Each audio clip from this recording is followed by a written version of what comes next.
Today's conversation is sponsored by the Billy Keels Advisory Program. If you want to learn more about how to make your 9-to-5 optional, just go to billykeels.com/advising. Once again, that's billykeels.com/advising. We obviously work in sales to get a deal and to be able to create income, but I'm not in for it for the wrong reasons. And if I think a property is not worth it and I think that it would be a bad investment, I will definitely share that because, like I said, I'm in for the long haul. You're listening to the Going Long podcast, the #1 podcast for the strategies, tactics, and actions high wage earners need for living an intentionally designed life of wealth and resilience.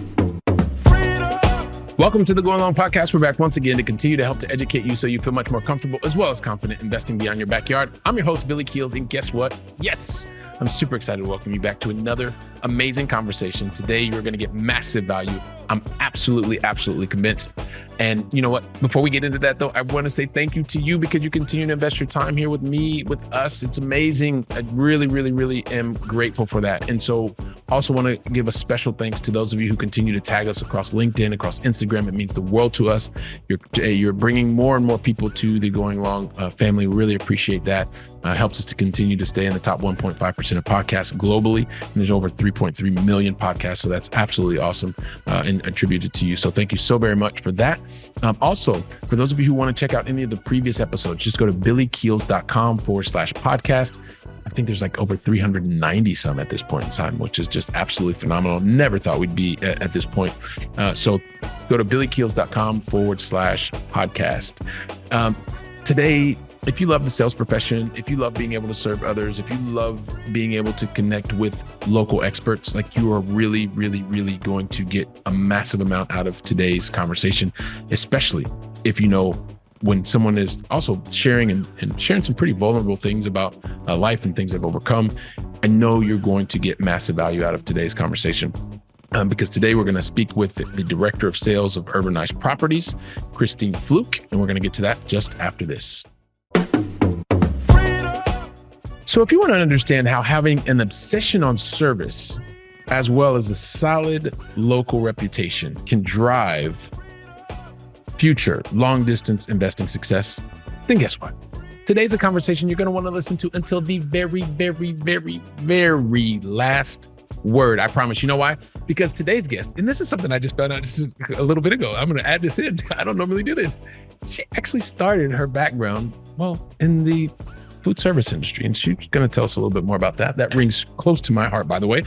She also has very strong roots in real estate, having a number of different roles from real estate associate, realtor associate. Also, this is really cool. Has a super passion for sales. She's done various sales roles. And even today, she is the Director of Sales at Urbanized Properties. It gives me great pleasure to welcome to today's conversation, Kristine Flook. Kristine, welcome to the show. Awesome, Billy. I'm so excited to finally be here and spend time with you. We've been trying this for a couple of years. Yeah. Yes. And I'm so glad that we're finally able to be here. I'm excited to share with your audience. Oh, this is so much fun. You have no idea how happy this makes my heart. Like actually seeing you here and finally being able to connect after, like you said, all these years. So I'm ready to get started. So investing this time with you is going to be absolutely awesome. So are you ready? Thank you. I'm ready. I knew you would be. So here's the thing, Kristine, you know the routine. You're going to get 5 questions, 2 in the beginning, 3 in the end. Well, actually not really 5 questions because I'm going to ask you some stuff in between. I just don't know how many or what questions I'm going to ask. But I know the very first question is I would love for you to help us understand, where is it that you call home in the U.S.? U.S., I live in Miami, Florida. All right. Been here since 1999. Wow. Okay. Well, no, yeah, I've been over here a little bit, like 2 years later. No, is that 2 years later? Yeah, 2 years later I came over here. Wow.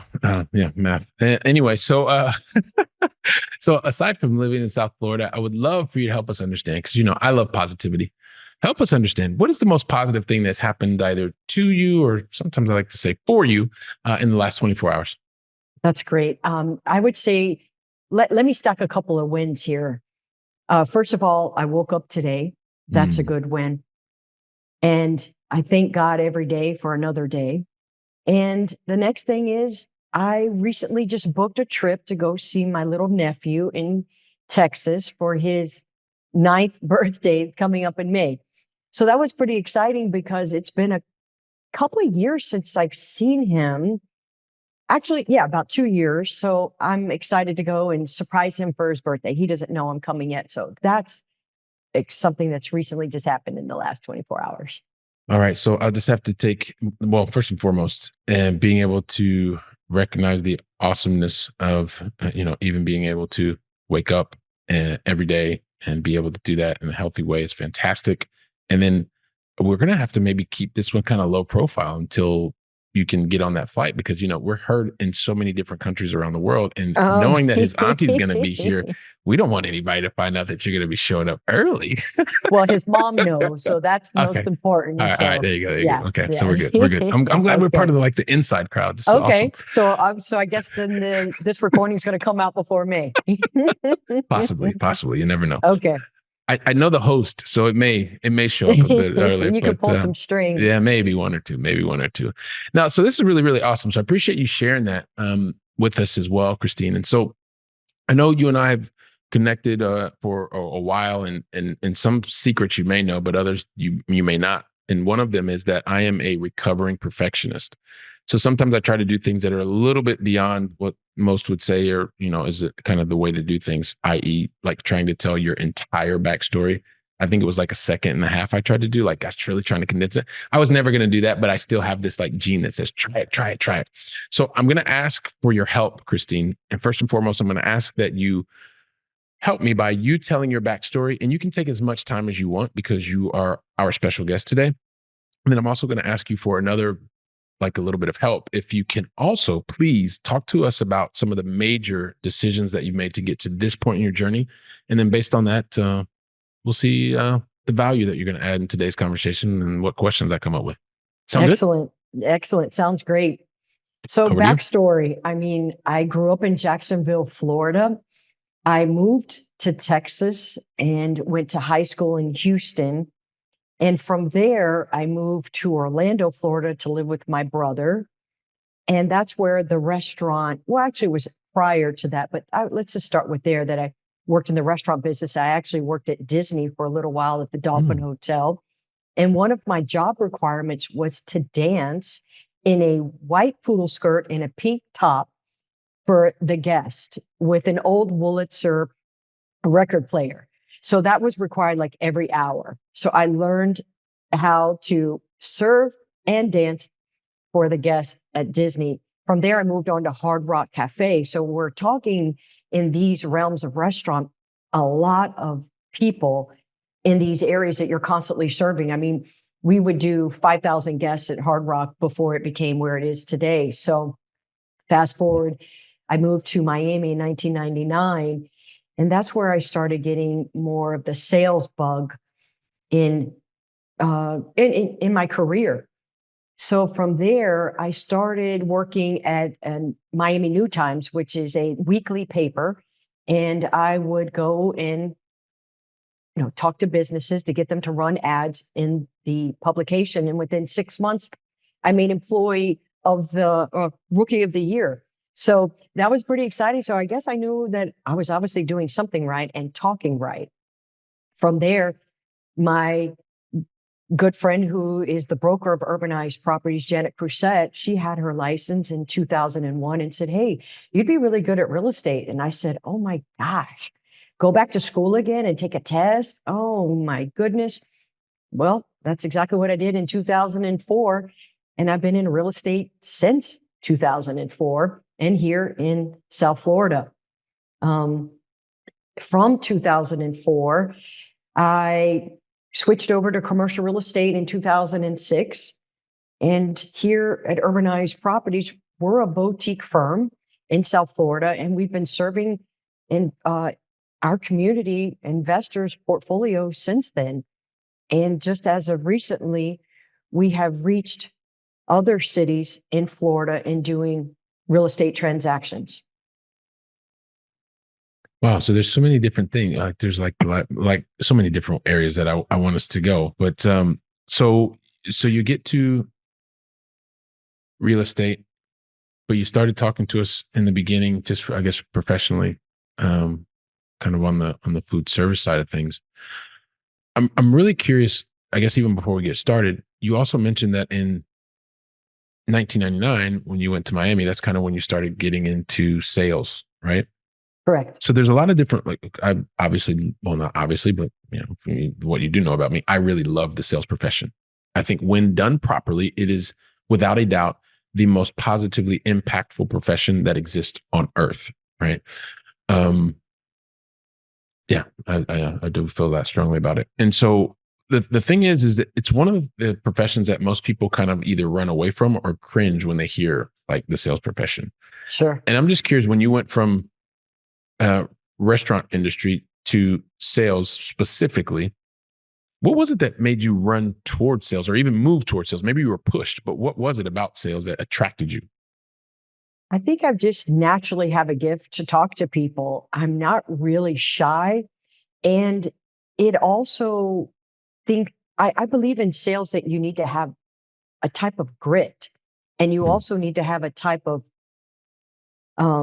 aura, let's call it, covers your body that allows you to deflect objection, being able to handle it, and just being able to talk to people, hopefully always in a positive manner that will lead towards, hopefully a sale.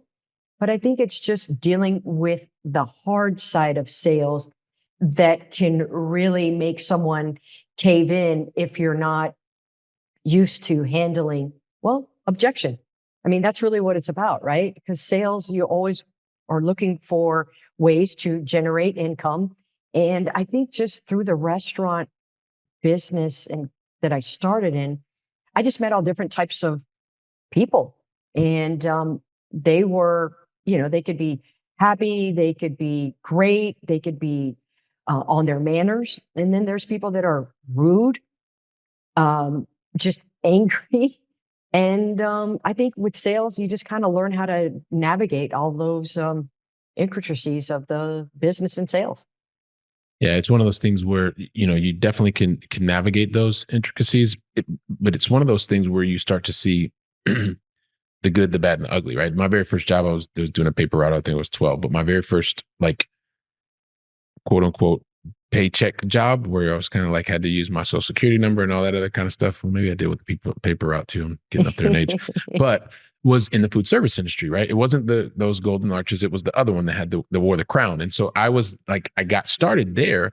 And what I started realizing is very similar to what you're saying right now, Kristine, is that when you're public facing, like when you are dealing with or serving the public, I mean, you got to have a pretty thick skin pretty quickly because you never know, what kind of day the person in front of you is having, and that was Very very true. just transactional. But when you are then helping someone to plant a seed of an idea, helping them to make a decision, especially when it starts to come with big numbers, that can also be sometimes a bit intimidating, and sometimes can be a bit frustrating. But you always have to be prepared for what is the person in front of me, what kind of day are they having, what are they going through, and being able to kind of navigate that. I feel like you want to add something else on top of that. Well, I mean, listen, obviously in sales, a lot of it is the phone, and there's, four personalities that are out there, and you've got to listen to how the other person is sharing with you on the other line. One of the things I've learned is when you talk to somebody and they're starting, really soft, then you try to match yourself with that soft. So you're always trying to mirror and match people, and try to be with them instead of against them. So yeah, for sure. I mean, listen, we're always constantly learning in sales, right? Yeah, yeah. The day you stop learning is the day that you kind of start moving in the wrong direction, and we Right. don't want to do that. So talk to us a little bit about the kind of as you start getting into the real estate space. You talked about residential, you talked about commercial, but specifically talk to us because there's so many different people around the globe and maybe don't understand a lot of the different dynamics that can be taking place in a specific location, right? Maybe somebody's living in, I don't know where, and they don't know much about South Florida.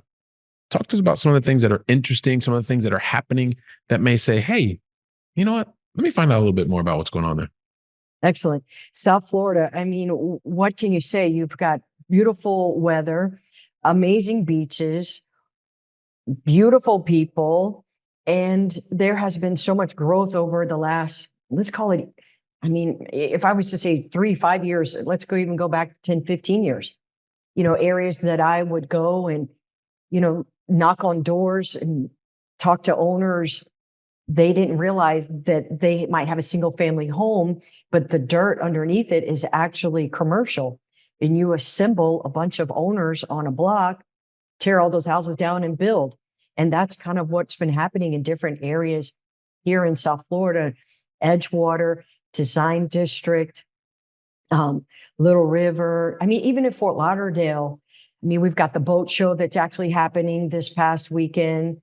You've got the Coconut Grove Art Festival. What brings a lot of people here, obviously now since COVID, is obviously governor is making an impact, taxes, and like I mentioned, just the growth of construction down here. Another thing that the mayor here in Miami is a lot of tech companies are moving here. Crypto, blockchain is a big conversation that's happening down here, Web3.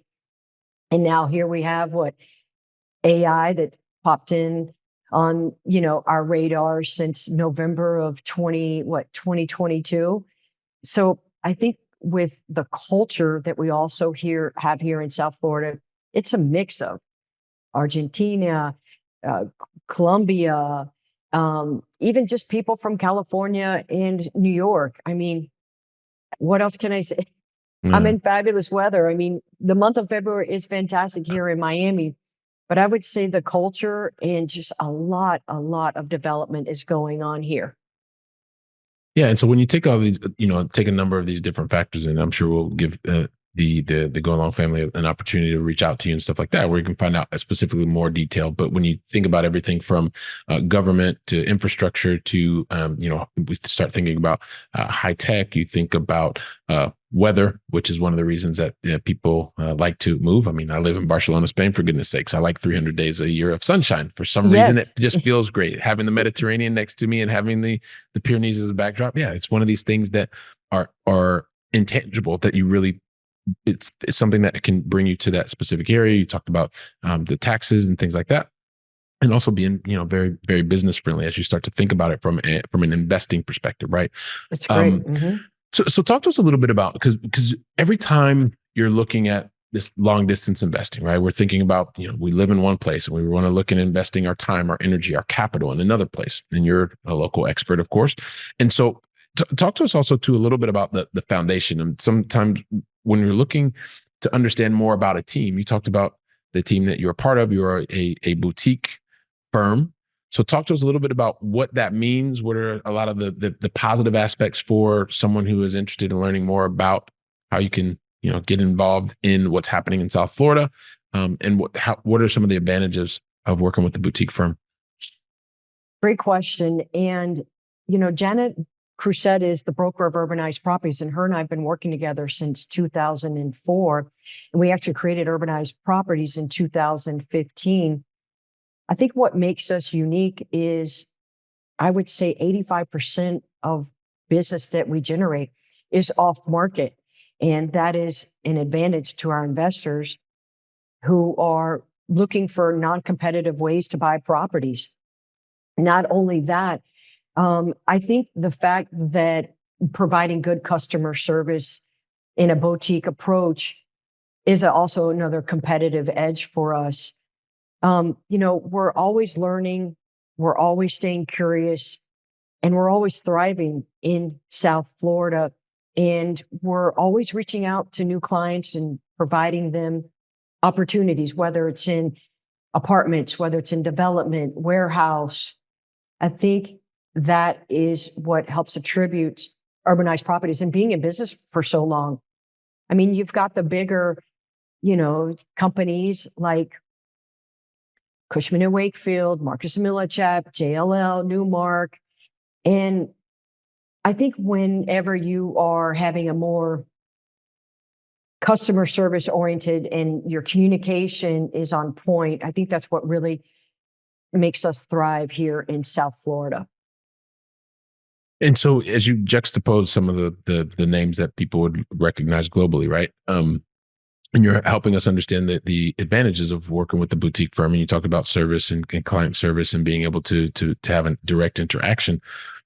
Talk to us maybe a little bit about the engagement. Like how because I'm thinking to myself, okay, I'm a high paid professional. I'm somebody who's out there, knocking down mid 6-figure salary. In a good year, one of my bonuses, I'm making 7 figures.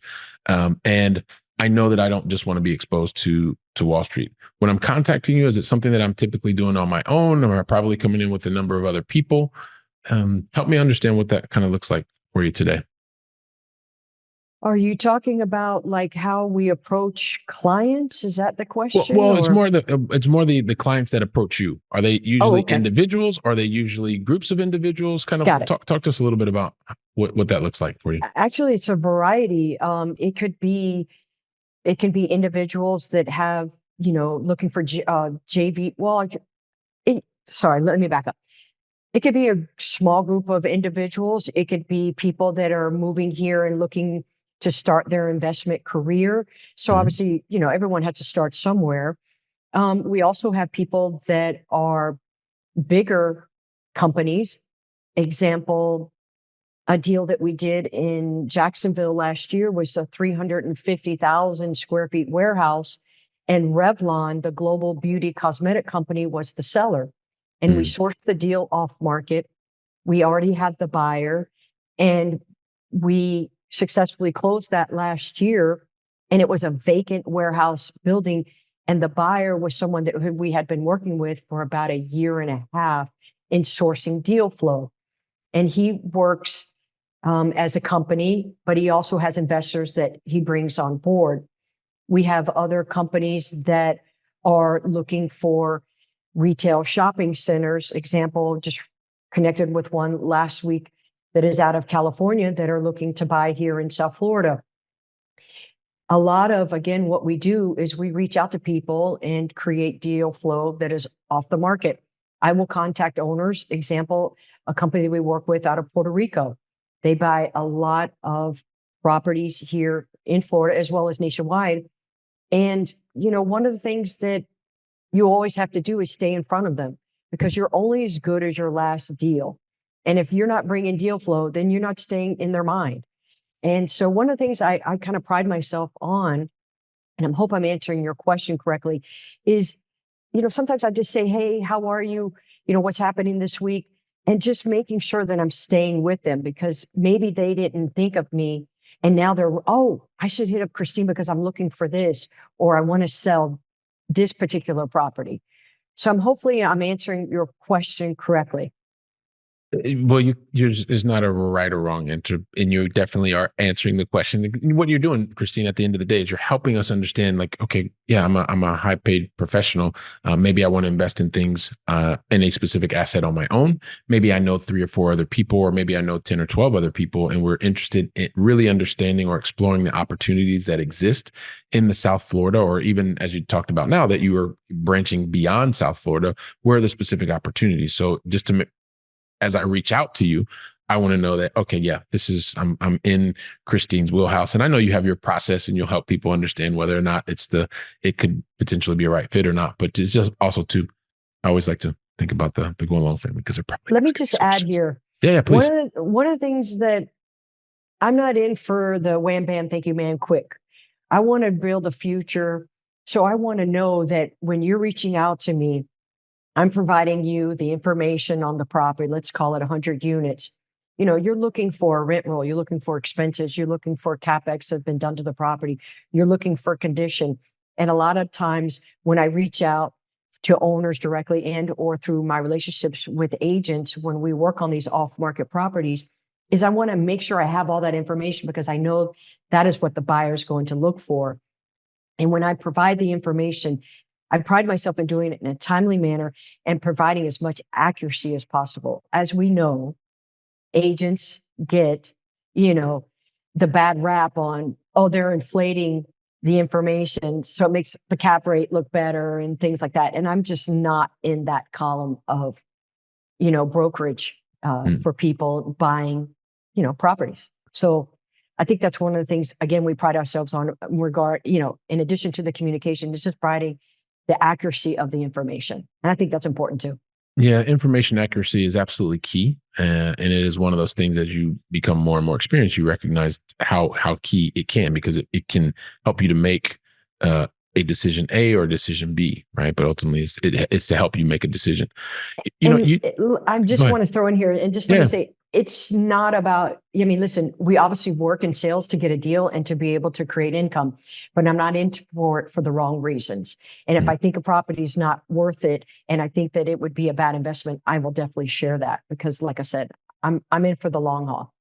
Yeah, and being in for the long hauls is a part of it, but right. But as you start to say, 85% of the deals, are off market deals. That comes as a thanks to a deep relationship, right? Somewhere that has Absolutely. been fostered. It's not something that probably happened overnight. It's probably taken not even weeks or months. We're probably talking years, unless you correct me, unless I'm saying something completely out of line.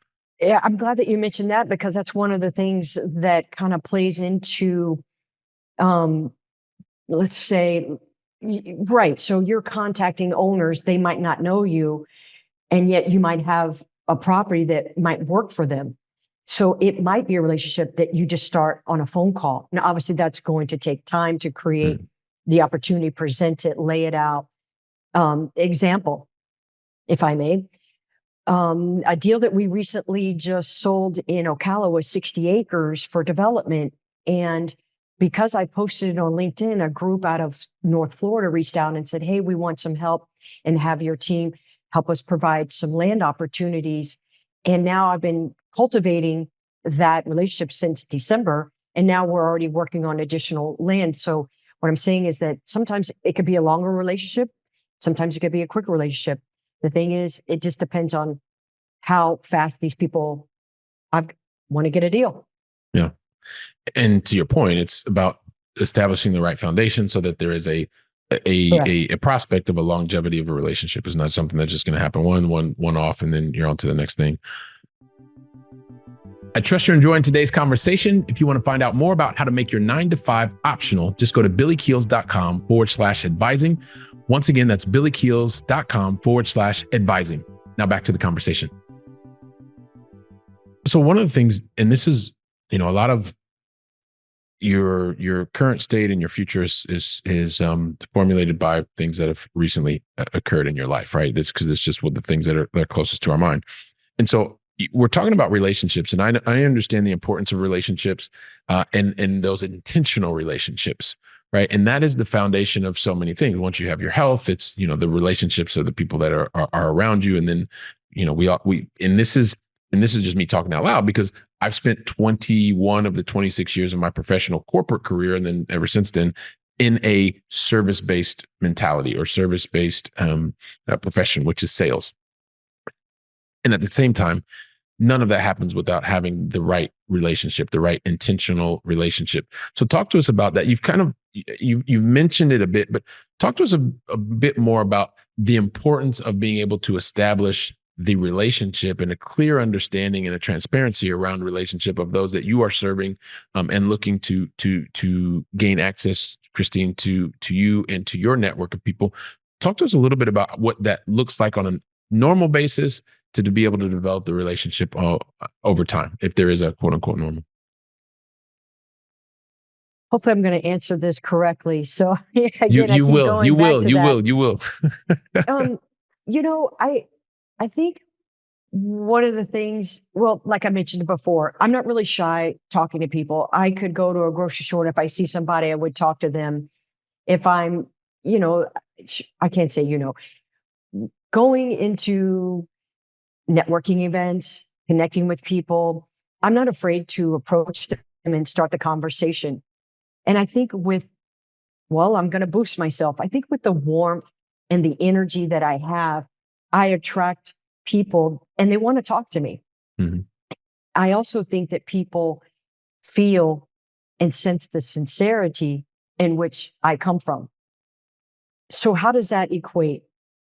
I think that there are agents and brokers in the space that are bullies and they can come across in a way that they really just don't care and they just want the dollar and they want to look good with the plaque on their wall. And those things, they matter, but it's not really what's important. Like I mentioned, I want to create the future. I want to provide value for a long period of time. And I want them to refer me because they saw the value in what Urbanized Properties did for them. I also want to just mention, because of that sincerity approach, one of the things that I guess agents gravitate to, or should I say the natural path, is investing in real estate. And Janet and I have been investing in real estate since 2015. And in 2019, we started in syndications. And as an agent approaching real estate, sometimes people question, hey, if you're an agent and you're an investor, how does that look for deal flow? And why don't you just keep it for yourself sometimes versus bringing it to other people? And I think if you're just upfront about everything, I think that will create the path of going long in your relationships and your business relationships. Well, first and foremost, I would have to say thank you for plugging Going Long. That was fantastic, wonderfully, that was masterful.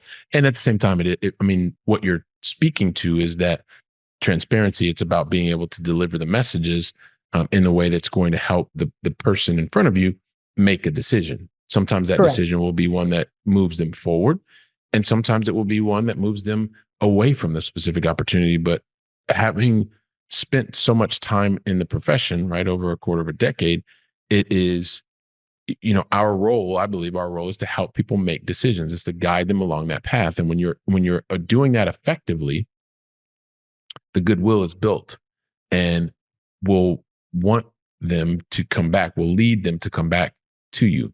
And so I appreciate the approach. I appreciate you also kind of breaking things down, and definitely appreciate the way that you tied in the Going Long. That was really, really masterful. Awesome.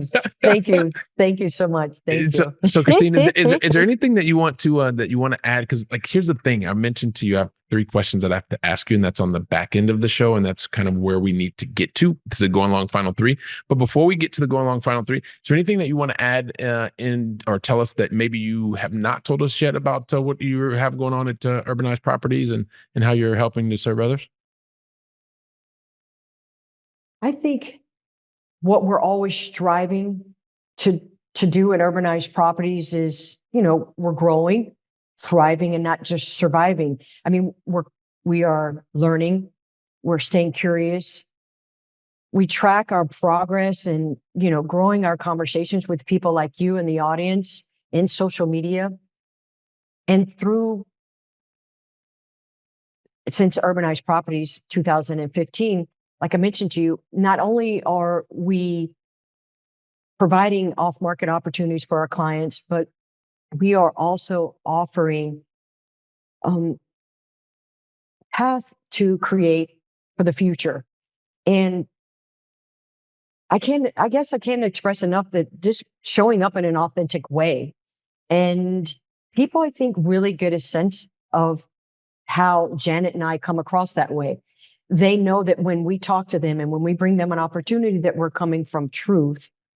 And when you create that foundation, people's going to pick up your phone whenever you reach out to them because they know they've got something for them. And another thing I just kind of like to add with Urbanized Properties here, in being in South Florida, listen, we're all witnessing the shift that's happening with interest rates. We're all witnessing the shift, and kind of like everyone's saying, hey, so how do you see the market? And then someone else asks you, hey, how do you see the market? And I think everyone's kind of taking that conversation and bringing it into, well, here's what I would say. And so I think there are plenty of opportunity that's coming. I think that we are going to put ourselves in the forefront of creating those opportunities and just making sure that we're going to continue as Urbanized Properties and being the fantastic team that we are here in South Florida, like I mentioned, in other cities as well in Florida. Ultimately, since we started in real estate, Janet and I, we have now created a financial freedom that we are now starting to enjoy. And we're going to pass along to our families and hopefully create some travel time through the growth of Urbanized Properties and how we've taken our earned commissions and turned that into financial freedom. So I think that's something that we're looking forward to for sure. All right. Fantastic. Well, Kristine, I appreciate you sharing that with us. And I know we're going to give everyone an opportunity to find out exactly where they can find out, but I think it's urbanizedproperties.com. But that's just maybe, unless you want to correct me later, but you can repeat it. No, listen, the thing is, Kristine, we got to get to the go along final three. But the thing is, I will never, ever, ever, ever ask anyone, and I'm definitely not going to start today because you're my special guest, our special guest, unless you tell me that you're ready. So are you ready? I'm ready. You were born ready. I knew it. So listen, we started with you over in South Florida. And you know, this guy here, the one that I'm pointing at, and if you're not watching the video version, everybody check out the video version because I'm pointing to this person who you probably know from Columbus, Ohio, who's called Europe home for over 2 decades. And so I'm always interested because this is just like, even when I started this, although I've changed the question a little bit. So if you've not heard us on like episode 1 or 2 or 3 or 4, go back and listen to those all the way up until 300 and whatever this is now. Because I want you to share with us, Kristine, what is your favorite European city that you've either visited or still on your bucket list to visit? Well, you know, there are so many European cities I love, and I have traveled to several. I've gone to Amsterdam, Paris, London, Milan, and as of, I guess, 10 years ago, which seems recently, maybe 2014, I went to Spain, and Barcelona was one of the stops that I actually went. I was on a cruise, and I also went to France. And I would say what I'm looking forward to, which is a conversation that just popped up recently, is Croatia. Oh,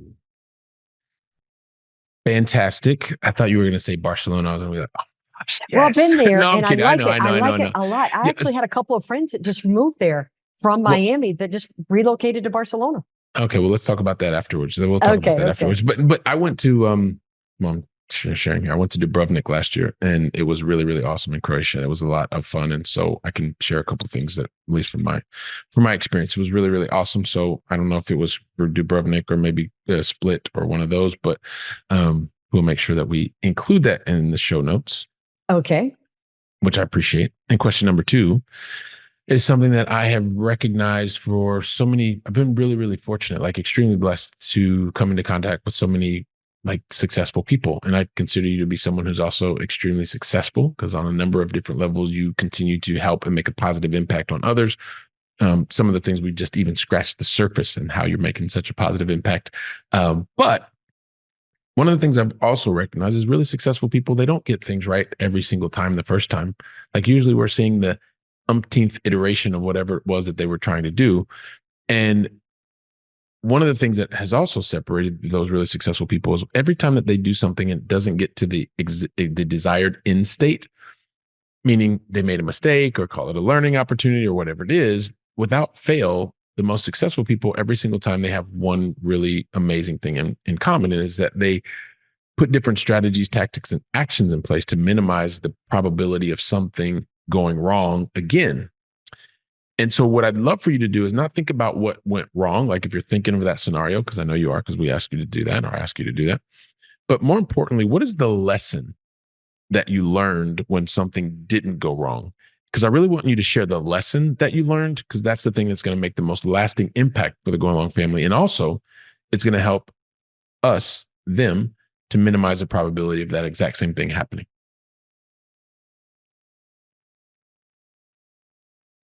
So here in business, I guess this is kind of how I would answer it.